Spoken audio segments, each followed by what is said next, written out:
Welcome to Leading Edge. I'm Tim Miller in for Jerry Anderson this week. If you've been around the TV anytime recently, you know we have an election coming up. All of those political ads trying to win your vote.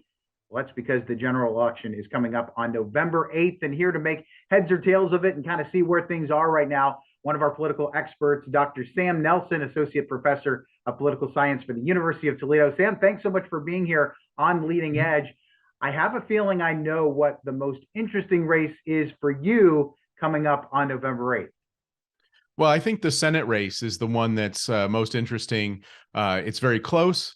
You've got high-profile candidates. It's getting a lot of national attention, a lot of national money, especially on the Republican side. So it's probably the one that has the biggest ramifications nationally.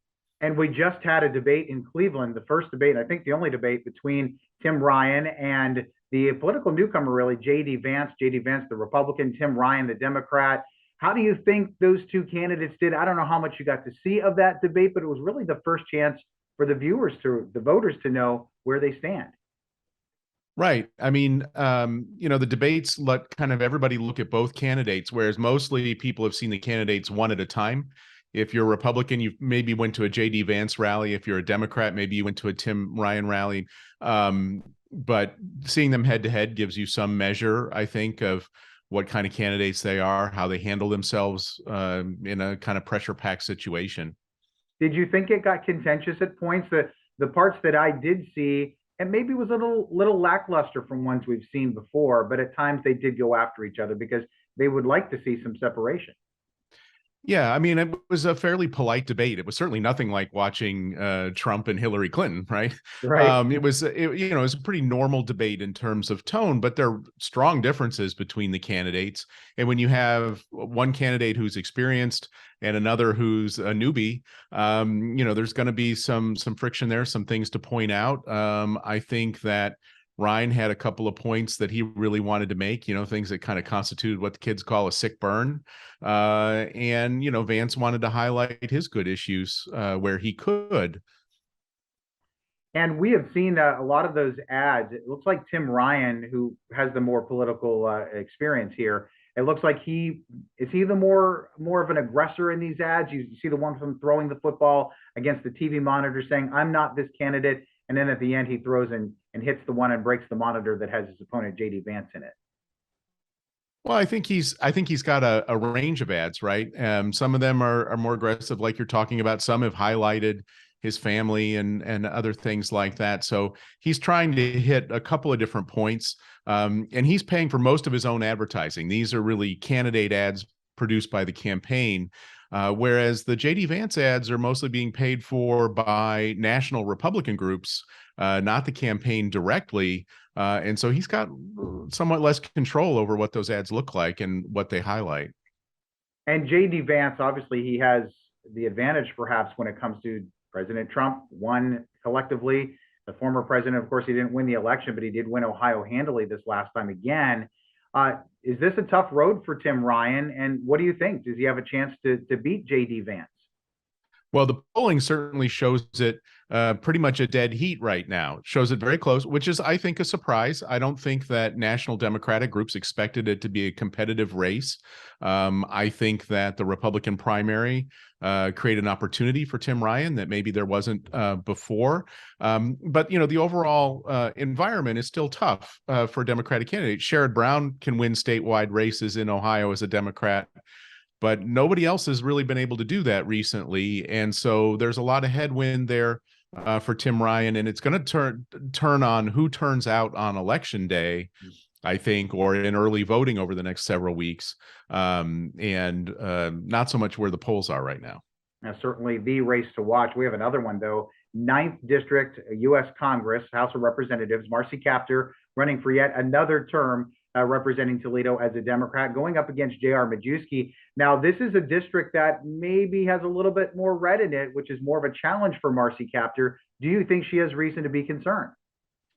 This is probably the toughest fight that she's had in a long time because, statewide Republicans drew this district on purpose to try to take her out. They blatantly ignored state Supreme Court rulings saying that the districting process hadn't followed the state constitution, with one goal in mind, right? To make this a competitive race and maybe spell the end of Marcy Kaptur's career. That said, she's won some tough races in the past. They've tried to get her before. Majewski's had some problems, recently, in terms of attention on his military service record and things like that. So, and there's no real polling on this race. So it's tough. It's a 52% Republican district, the way it's drawn based on the presidential results in 2020. That's an advantage for Majewski, but there are a lot of other intangibles. Right, the Republican challenger, J.R. Majewski, and his military record has really become one of the focal points of this campaign, if not the focal point in this race, with a lot of reporting being done that he oversold his military record, that he never did actually set foot in Afghanistan. Does that hurt him in this race? Or if you're for him, you're for him. If you're against him, you're against him? Well, it really undercuts one of his prime biographical arguments for why he should win the election, right? His campaign signs all say, veteran. So he put that at the center of his campaign, and now there are all these questions and criticisms. If he hadn't centered that in the campaign, I don't know if anybody would have cared about details of his service in this way. And there's a group of voters that it's going to matter. I think. Is it a large group? I don't know. I think right now in races across the country, we see scandals and these kinds of questions not having a big effect on vote choice by voters. They're kind of overlooking. I mean, look at Herschel Walker in Georgia. Is it hurting him, the scandals around that he's been facing? It doesn't seem like it. Those are much bigger than J.R. Majewski's problem here, right? Much bigger. But voters don't seem to care in the way they once did about those things. And Dr. Sam Nelson, before we go here, Sam, talk about the governor's race. You have Nan Whaley, the Democrat, the former mayor of Dayton, really a tough battle, an uphill climb against an incumbent, popular Mike DeWine. Do you see Nan Whaley having a chance in this race, or do you think this is one where we might see some distance? I think we're going to see some distance here. I mean, the polling shows her, not really competitive here, but it would be very strange for the Senate race to come down to 1 or 2 points, and the governor's race to be a 15 or 18 point blowout. Like, you wouldn't normally see that big a difference. So the question I have, the thing that I'm kind of wondering about today, is which polls are more accurate, the Republican Senate polls or the governor race polls? So I think that race may be closer than it looks in the polls, and but it's still pretty tough to beat an incumbent governor who did pretty well with Democratic voters with his COVID response and things like that, so, and who's not associated with Trump in the way that some other candidates are. So he doesn't carry that negative with suburban voters and so on. Certainly reasons for voters to get out to the polls, either early voting or November 8th. Dr. Sam Nelson, University of Toledo, thank you so much. I think we'll probably check back with you after the election to get your thoughts on how things turned out. Thanks so much for joining us. Yeah, sounds good. When we come back here on Leading Edge, it's a project that could have you maybe waiting a little bit as you're driving on I-475. That's coming up. Welcome back to Leading Edge. If you drive on I-475, you've probably noticed those orange construction barrels. There's a good reason for it, and we want to let you in on what is going on. So joining us right now on Leading Edge is the District Deputy Director of ODOT, Pat McCauley, for being here. Thank you, Pat. We know this is such a huge project. 475 seems busier than ever. How is this project going? We know you've already gotten it started. Well, and just to start off, thank you very much, Tim, for having me on, and thank you for WTOL and Leading Edge for having this program. But getting to your question, yeah, this project's actually been over 20 years in the making. So it started in the 90s, late 90s, and now it went through the early 2000s. And what came out of those studies in the early 2000s, that it basically said that widening on 475 needed to happen to put a new interchange in, and some improvements to the Salisbury-Dussel also need to happen. So that didn't happen for a long time. So it kind of couples these projects together, or the widening has to go first and then the interchange. In this case, we coupled them together. So that's why it's taken so long to get to this project. But there's been a lot of fanfare, a lot of local partners on this. I know the chamber's Toledo Lucas County Chamber of Commerce has been a big advocate of this project for 20 plus years. But yeah, it's taken a long time, and we're just getting started. There's some traffic shifts that'll be happening soon, but there's definitely some short-term pain for some long-term gain, just like many of these other interstate projects we've been working on. And Pat, let's talk about these two parts to this project. First of all, you have the new interchange at 20A and 475. So I think of 20A as, St. Luke's Hospital, McLaren St. Luke's, behind the road that goes behind it. You have Dussel Drive exit. You have the US 24 exit. My big question here is, why do we need another interchange in between there? Yeah, and that's a good question, Tim. So this interchange, again, it has been talked about for a long time because of some of those issues. When you got 24, you also have Dussel, Salisbury. And when you look at Dussel and Salisbury, just the way part of the reason is the way they go into Maumee. Like, there's not a great way to get to 20A. So there's a lot of congestion on those interchanges and those roads. But you also got a thriving industrial park that's now developed on the west side of 475. And then some other developments, and you got Spartan Chemical and some other companies on the east side of 475, right on 20A. So that's really why that 20A interchange is necessary and warranted, because of all the congestion and traffic and development that's been going on out there. It also serves as direct access to the airport on the south side of the airport, where they have an industrial park as well. So this could relieve some of that backup, because I know a lot of times when I get on 475, even before the construction started, I'm thinking, where's all this traffic coming from? Maybe this will, make it more efficient, move vehicles around a little better.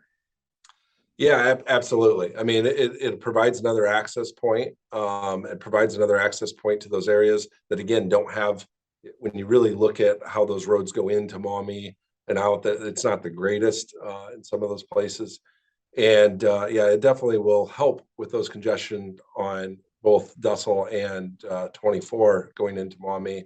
But it also, supports the development that has occurred and will occur in the future. And Pat McCauley from ODOT is joining us here on Leading Edge to talk about this I-475 project. This new interchange at 20A is going to be familiar to those who drive in the Levis Commons area. It's going to be our second diverging diamond? Talk about that.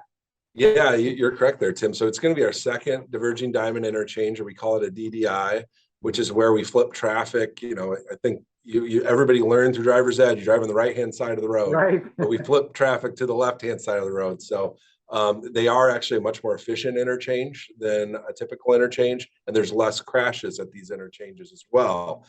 Even though that might sound counterintuitive, that's the data.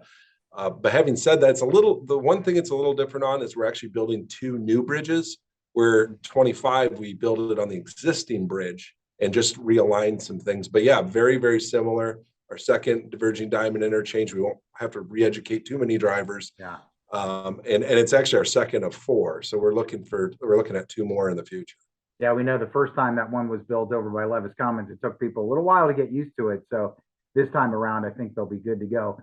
But you're also widening. That's kind of the second part of this project. You're widening between, was it Airport Highway and US 24? That in itself, logically, would relieve some of that traffic backup, right? Yeah, and actually, if you drive that section now, there's 2 lanes there, but there's 3 lanes to the north. Mm-hmm. And when that 3 lanes hits that 2 lanes, it causes some issues. So this is actually all part of an 8-phase long-term strategy. And we're working on phase 5, 6, and 7. Phase 8 was the Dorr Street interchange, so we kind of jumped ahead there. But this is the final 3 parts of an 8-phase, from 24 all the way up to the 23 split that we've been working on for the last, 10 years or so, a little less than 10 years. But it definitely will help relieve some of those issues. There's about 85,000 vehicles a day. Wow. Driving on 475, and it gets up there actually with 75 going through the city as well. So there's a lot of vehicles going through that corridor. And Pat, you've already started work there. We know on paper this should be done by maybe the end of 2024. You talked about that short-term pain. We know it's already congested there. What's your advice for drivers going through that I-475 20A area? Well, I'd beg them to stick with us. It's going to, just like the other section of 475 and our I-75 sections, it's going to be much, much better once it's done. The biggest thing coming up, I guess I should say, is that before Thanksgiving, we're going to have a traffic shift. So we're going to move both lanes of traffic on the southbound lane. So we're going to have all lanes of traffic. It'll be bi-directional on the southbound lane. So that's going to be the big traffic shift coming up. And that'll last through most of 2023. And we'll also be working on the McClover Road Bridge as well during that time. All right, so bring your patience. It's going to eventually lead to progress here. Pat McCauley from ODOT, we do thank you so much for joining us here on Leading Edge. Important project there on I-475. Thanks again, as usual. Thank you very much, Tim. Pleasure to be with you. All right, we'll check back with you as that moves along. Coming up on Leading Edge, how people on the east side have been pretty busy lately. And welcome back to Leading Edge. One of the best parts, or the richest parts of the city of Toledo, is the east side, and the East Toledo Family Center is the heart of that. They do so much for the residents, and joining us right now is Jody Gross, the executive director of the East Toledo Family Center. Jody, you had a great event just this past weekend, the Nickel Dash 5K run and walk. It really went well, didn't it? It did. It did really go well. We had 80 participants, up from last year of 50. So that's a great number for us since it's our second one. But it was a wonderful, beautiful day outside. The walkers and runners enjoyed the cooler weather. It was sunny the entire time, but it was a really good event, and it benefited some of our programs.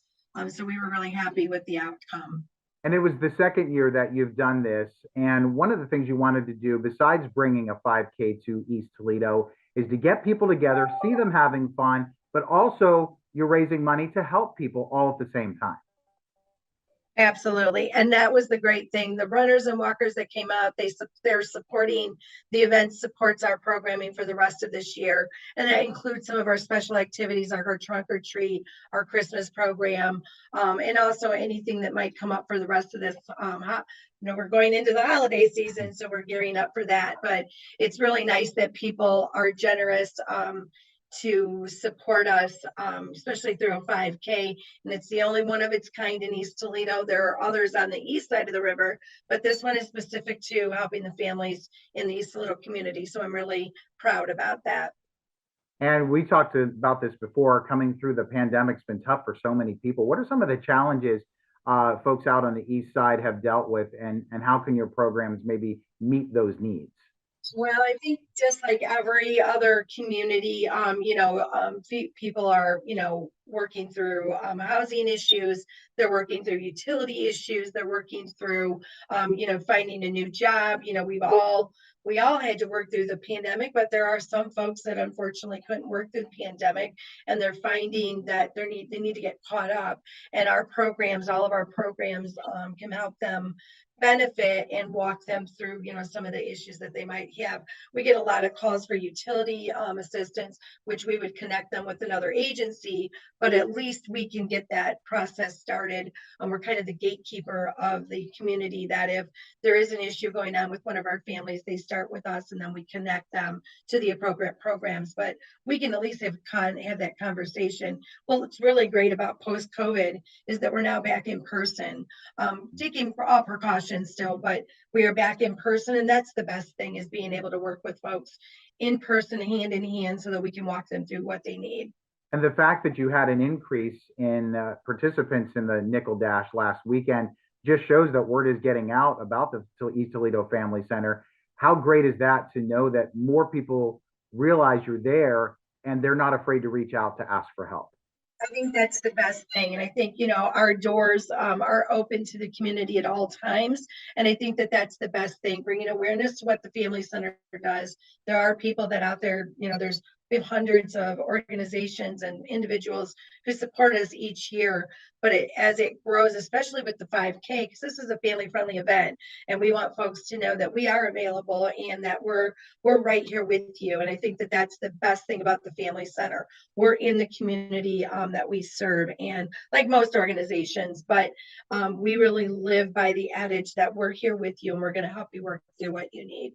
And just being through the Family Center with you, you can see how kids play a big role. Tell us, for those families who want a place for their kids to learn and grow and feel safe, what can you do for children?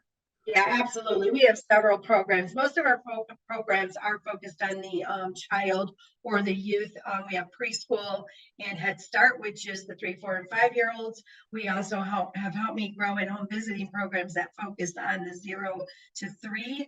And then we are now focusing on, through our youth enrichment and athletics, that age group from 4 to 17, because we offer athletics, enrichment programming, meaning that we do art classes. We also do Elevate, which is a it's preteen to that high school, the 17-year-old, that we really want to provide a platform for them to learn leadership skills and to get involved in their community. So Elevate is a huge part of what we do. We're also doing the Run Girls on the Run program.